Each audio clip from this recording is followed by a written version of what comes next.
Welcome back to Beyond the Stats. We just got done with Jazz preseason game against the Portland Trail Blazers. Initial reaction. Holy crap, does that feel a lot better? Apparently we needed to sleep in our own beds for a couple nights because, damn. Yeah, Markkanen, you could tell.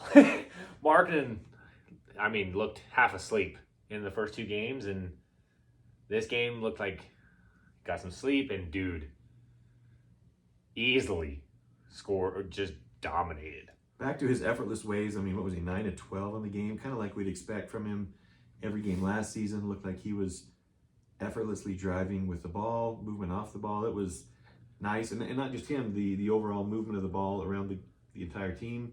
Our three bigs were much more involved of the starters. It was overall much more appealing. Yeah, that's it. Way less just kind of standing around and watching someone play one-on-one. That was the biggest problem the first two games. Is it was just a whole lot of stand and watch one person play basketball, and that's it. And that's just, this team is not built to be even close to successful with that kind of offense. We had one change in the starting lineup, so they moved Sexton to the bench, started Taylor Horton-Tucker and Clarkson, right? Is that who started with him? Yes. Yeah. And with that, Taylor Horton-Tucker only had 16 minutes. Well, just under 17 minutes it looked like. And only took 4 total shots. I do want to call out that I don't think it's a coincidence that the ball movement was 10 times better, everybody else on the court was better, and Taylor Horton-Tucker took the least amount of shots out of our starters. And he took 13 shots the first game, 18 shots the next game, and 4 this game. And this game was much better in the overall flow, everybody getting involved, the movement. I will say, this is one of the times I've really ever seen him really play, for the most part, inside the offense. And he waited for plays to develop. That was different. And looked, weirdly enough, way better because of it. And so it, like you said, the less shots and just letting the offense flow, our team flows, getting the right people the ball. There's still, for my liking, there's still way too much of he passes the ball and then just kind of sits behind the guy waiting for the ball to get back to him. And, or as the ball's coming up, he just kind of trails behind him of, okay, give me the ball. There was one possession in particular. Markkanen has the ball, is bringing it up, and Taylor Horton-Tucker just insisted on running right behind him because he wanted the ball. Instead of finding a lane and creating the spacing, in any sport, you'll have on teams drill killers, is what you call them. That is precisely what that is. But overall, the game today, it looked like he had a better grasp on doing point guard things, which is better. I would dare say that at any point in our season, let's say he stays on the team the entire season. If at any point in our season he is consistently the top or takes the most shots of anybody on the team, our team's in trouble.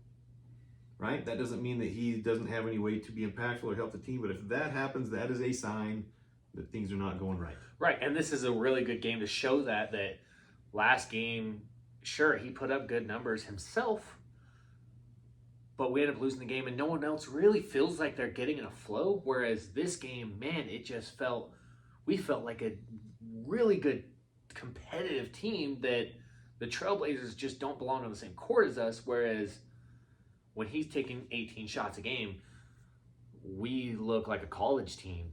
And it's weird that we jump on and kind of keep harping on this point. There are some other shows, one in particular, that really, really has a lot of love for him. And so we kind of feel like we got to explain that away, that there really is no quandary. So, I'll repeat, yes. No quandary. Yes. Speaking of the change, Jordan Clarkson, I got to bring it up, and you know exactly what I'm going to bring up. But, man, there was something that really frustrated me about this game. There's a moment in the third quarter, one of them. Lauri Markkanen gets the ball, pulls a rebound, starts to go down the court. Clarkson's kind of next to him just yelling for the ball. Give me the ball. Give me the ball. Markkanen doesn't ever do it. Markkanen drives, kicks. Olenek gets a wide open three. Money.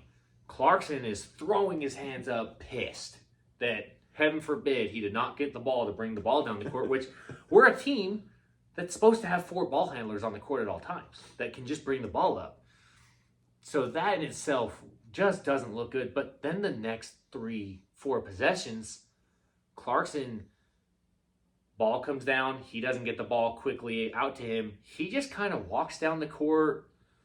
Sexton ends up putting up a shot. It really wasn't a great shot, but Sexton puts up a shot, and he, same thing, does that, turns around and walks down the court, and then gets the ball for the next 3 possessions and doesn't even dream of looking for anything beyond his own shot. That's the difficult side of, so put yourself in Will Hardy's shoes right there. That's the difficult side of coaching grown men, professionals, multimillionaires, right? Right. You're trying to get them all to cohesively gel. Very difficult. I know that was some interesting body language, and that's something you want to read into as a coach and as a fan as well. Yeah. How much is each player buying in? That's one of the best parts of last year is, and the reason why we jumped out of the gate so fast, I think, is because Will Hardy got everybody to jump in and buy in 100%. and believe fully from, immediately and showed his ability as a communicator, as a coach. So what's interesting, so good on him, but that's a challenge. What's interesting is we didn't see any of that from Clarkson in the first 2 games when he was coming off the bench. He gets the start this game. We kind of see that. So I don't know. It's something that, as a fan, I don't know, as a coach, it's something I'd be concerned with for that exact reason. Is one, this is Markkanen's team. At the end of the day, the ball was in the Stars' hand, and he made a great decision. We got a wide open bucket out of it. But 2, we are a team built to have multiple people bring the ball up, multiple people running the offense and things like that. It's not always going to go into your hands. You got to be okay to live with that, or this team won't work. And that's one of the things, if you watch the FIBA World Cup, that Markkanen kind of evolved from last year, is the amount of times that he would get the ball and bring it up and go through traffic and finish impressively. For as good as he played a year ago for Finland, that's one of the things that he did this summer that we just passed that was really good. So it's something that, especially playmaking being one of the areas that he needs to improve in, kind of one of the next logical steps in improving his game. Yeah.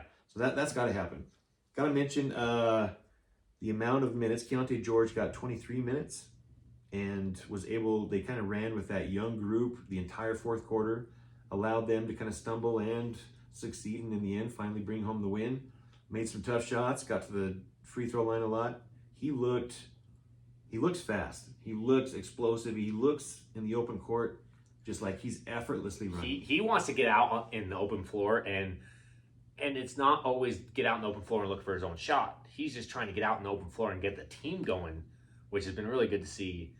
But yeah, he is more explosive, faster than I thought he was. He just effortlessly flies past people, and I didn't expect to see that out of this guy. Yeah. A couple of times there were some isolation challenges at the end of the game with Scoot Henderson, who, big Scoot Henderson fan, really loved. We'll talk about him in a minute, I think.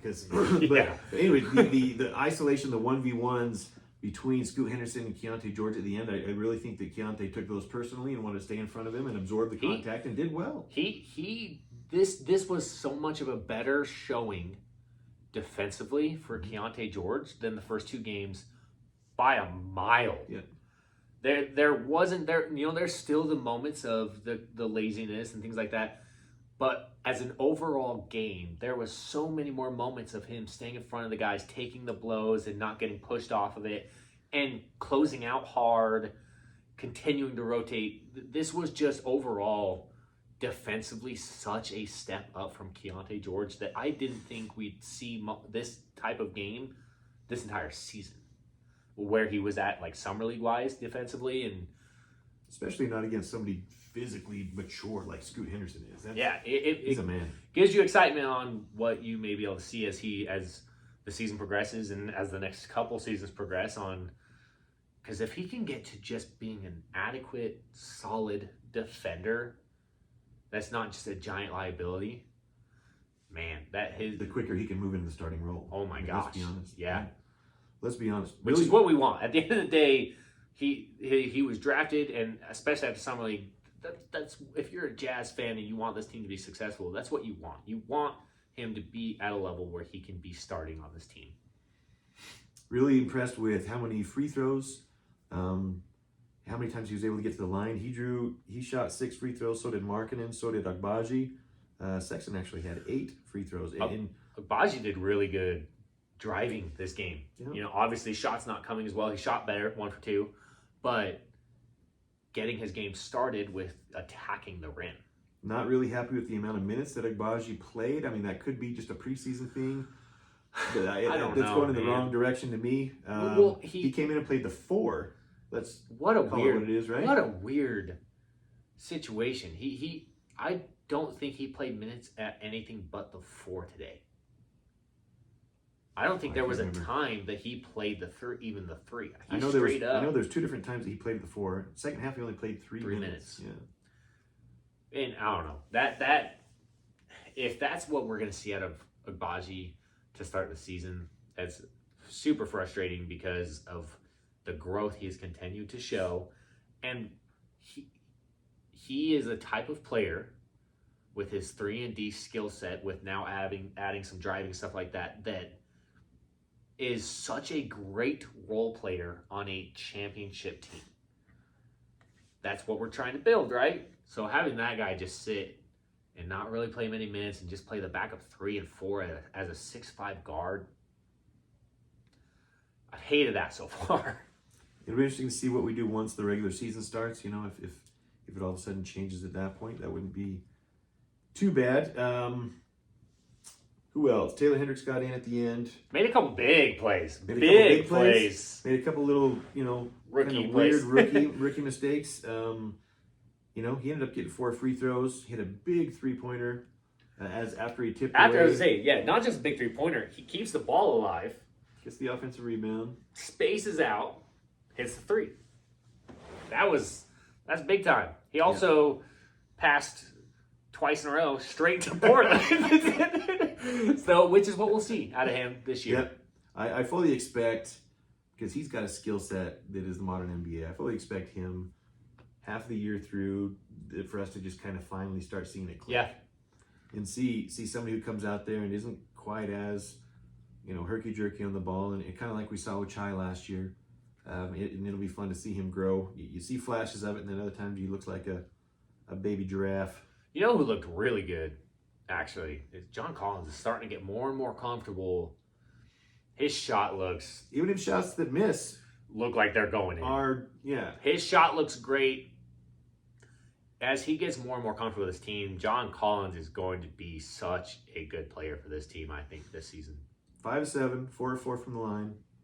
Yeah, 3 rebounds, 1 assist. And we've got to work more to get him involved. I loved that at the end of the first quarter, our 3 starting bigs had 12 field goal attempts. Yeah. And that's a great number for us. That's a sign that our team is going to be successful. Yeah. By the end of the game, we it's kind of weird patterns in the preseason, so it doesn't really match. But if our guards shoot way more than our 3, 4, and 5 positions, we'll be in trouble. For sure. With this team? Yeah, 100%. This team. But if we have a majority of our field goal attempts coming from the bigs, they are our most consistent contributors and producers. That doesn't guarantee a certain amount of wins, but that will mean that our team is heading towards success with the current roster and everything that we have right now. It was interesting to watch Portland. Big Scoot Henderson fans. It's interesting to see. I'm just trying to pull up the numbers here.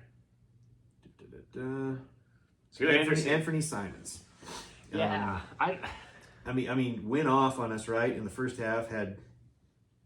Felt like 20 points by the end of the first quarter.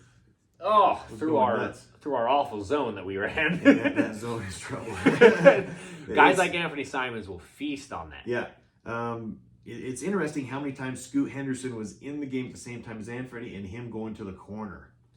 Yeah, Anthony's pulling his magic. That's why I say that it seems like a little bit too much redundancy. How long have we seen Portland having 2 small guards at the 1 and 2 that overlap each other? Ever since Dame got there and the CJ McCollum, and then they got rid of McCollum, and Anthony Simons was there, and now it's just Scoot and Anthony, and what's how going many on? times can you bash your head against the wall, dude? It's I wonder, you'd wonder kind of what the Portland brass are thinking with that. Scoot they're both Henderson, great though, players, but Scoot is the future. dude. He super efficient. Had what, 8 assists? Was it 8 assists? Where's he at? Yes, And 8 assists. 1 turnover, and it was a turnover that Colin Sexton ends up hitting it out of his hands, off his leg, and stuff like that. You take that one play away, no, like that's his only turnover on the game, 8 assists, and he is creating for everyone around him. His explosiveness is, at his age, holy crap, that dude's going to be a problem in this And if league. he can get efficient on that 3-point shot, the only reason why we were able to play far enough off of him is because he wasn't hitting his shots tonight. Right. And we were going under the screens. Otherwise, his strength, his explosiveness, his decision making. There was a stretch in the third quarter where he tore us up. Hit a 3, driving by, 2 floaters in a row, swinging a pass off for another wide open 3 in the assist. Fantastic player. That'll be interesting to see him grow. But the Scoot Henderson, Anthony Simons pairing, it'll be interesting to see what that is long term. We'll see if it happens long term. But I mean, I guess Portland's said they want to build around Simons. That comment has come out. So, I don't know. That's interesting. And are they always going to bring Shaden Sharp off the bench like they did tonight? That too, with how Starting to good teach Shane Tybalt? Sharp is playing at the 2, I would, if I was them, I'd move Simons, because I feel like Sharp and Scoot Henderson as your 1-2, holy crap, that's a future. They're looking nice. And the amount of draft picks they've got through the Damian Lillard transaction, 1.0 and 2.0 are nice. Jeremy Grant looked pretty good as the game went along. He kind of got smacked around at the first, but put a lot down, and they didn't even play with DeAndre Ayton tonight. Yeah, I at haven't even 5. seen that yet. Well, so he's played in their other preseason games, but Okay. just didn't play tonight. So that's interesting team going forward. That's for sure. And my guy, I mean, Cole can be a witness on this. I've been high on Tamani Kamara for a long time. Long time. The playing at Dayton, watching him play some of their games, and thought he was an efficient 4 that had a pro style game. I like him, and I was amazed that he slid down as far as he did in the draft of the second round, and he'll be a good player for Portland off the bench. Yeah, for sure. Good to see him come out and do well. Overall, this was a much better game, though. Much more enjoyable whether we won or lost. Holy crap, this felt like an NBA game with an actual competitive team. So how much of that is playing the Trailblazers Sure. beyond the Clippers? How much of that is because we just, I mean, as a team, we, way more assists, things like that. So we'll see as it goes on. And Do you think we start the same lineup on Monday? I don't know. That's just two days away, right? That'll be interesting. I don't think that we've found the answer to our starting lineup, but we'll tinker around and see. Apparently there have been some adjustments of spacing and approach to offense that have been talked about in interviews from this last week. So we'll see how that process goes and what we end up starting on opening night against Sacramento Kings. That's what I'm waiting for. I really want to see through the Hunger Games of the preseason what comes out of it. What happens? Who do we really start? Right now, we as Jazz fans are left with, I feel like, more questions. So I'm curious to see what happens on Monday and Thursday if we switch up the lineup at all again after that. Those are our last 2 preseason games. Yeah. And then we'll have a small stretch and get ready for opening night. Boy, I tell y'all, if you haven't watched any of the highlights or games with some of the other rookies on this amazing class, what Wembanyama's doing, Yes. Mamacita, that Holy guy crap. is. He is every bit the defensive player I thought he would be, but boy, I thought there would be a lot more struggles. Yes, which we will touch on our next episode of the actual podcast. We will touch on those kind of things because it's going to be a fun season. Overall, not just as Jazz fans, NBA fans, this is a good time to be an NBA fan. The groups of young players coming up and kind of some of the old crusty vets that are on the tail end of their career that are still tops in the league. It's fun time to be watching NBA games. Yeah. Well, overall, I enjoyed this game much more. Let us know what you guys think. Want to hear what you guys think about the change of Clarkson coming to the starting lineup, and if you guys think that's the answer, we obviously don't. So we'd love to hear another point of view. Hit us up.